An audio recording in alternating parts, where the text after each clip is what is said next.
You only have a couple of days left to sign up for coverage under the Affordable Care Act.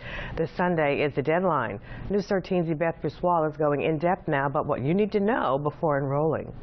Going in depth right now with Congressman Alan Grayson of District 9. And joining us, look at that. First time we've had you here in our studios, Osceola County Commissioner Viviana Janer, talking about the upcoming deadline that we're all watching very closely to sign up for the Affordable Care Act, and that would be February 15th. So it's really kind of right around the corner. What we want to note here is that people watching this right now could face fines if they do not sign up by that deadline. So my question to you, Congressman Grayson, what types of penalties are people looking at if they don't sign up? Well, we prefer to call them emergency room fees, because what we're really talking about is the fact that if people don't have health coverage and they get into an auto accident, then somebody has to pay for their care in the emergency room. And as a matter of personal responsibility, it should be the people who don't have the coverage. So what's going to happen is it's not a penalty per se, it's not a fine per se, it's just a fee that you pay on your taxes each year.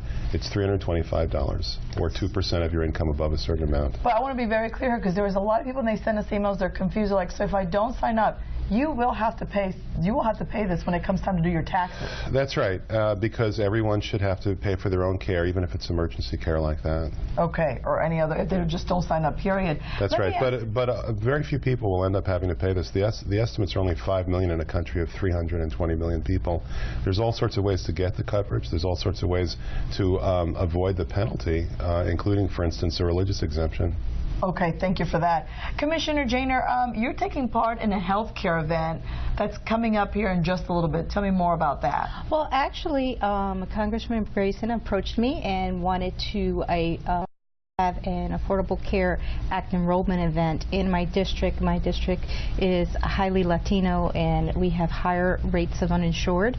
And I was very excited to participate, and so at the Robert Rivera Community Center on the 15th, we're going to be there for about 9 hours enrolling people in the Affordable Care Act. You know what's interesting? In a recent trip to Miami, we have a lot of friends and family down there, highly Hispanic.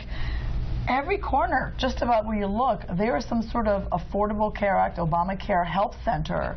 And here, you don't often see that. What kind of questions are people calling your office asking about when it comes to their, what they don't know regarding the ACA? Well, a lot of it is kind of fear of the premium. And I say, well, if you don't go and try to register and find out. Recently, I've held several Affordable Care Act enrollment events. Recently, one of the gentlemen that came in, he works in a convenience store up to 60 hours a week sometime on minimum wage. And Congressman Grayson knows this. It's not enough to live.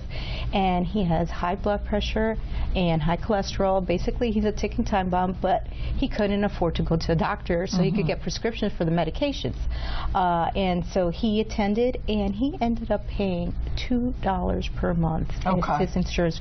So that's an interesting, yeah. So, I mean, unless people know, go and try, it doesn't cost anything to come to one of these events and try to enroll.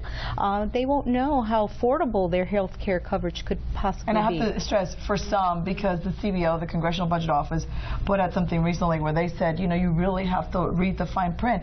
Let me ask you this, Congressman, do you think there'll be a mass scramble as we approach February 15th, or will that come afterward? Well, honestly, I'm hoping that there is. We're talking about making it possible for people to see a doctor when they're sick. And we have a terrible problem with that locally, especially in the Latino community. We have 20% of local people who have no health.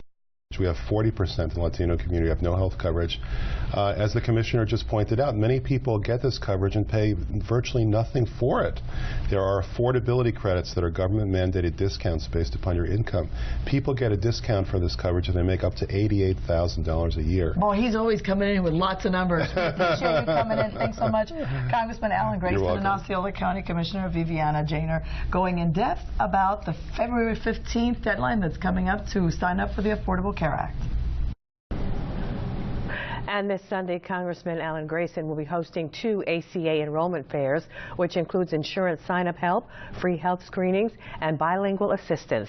The Orange County event is at Ana G. Mendez University at 5601 South Cimarron Boulevard in Osceola. It's at the Robert Rivera Community Center at 501 Florida Parkway. Both enrollment fairs this Sunday from noon to 8 p.m.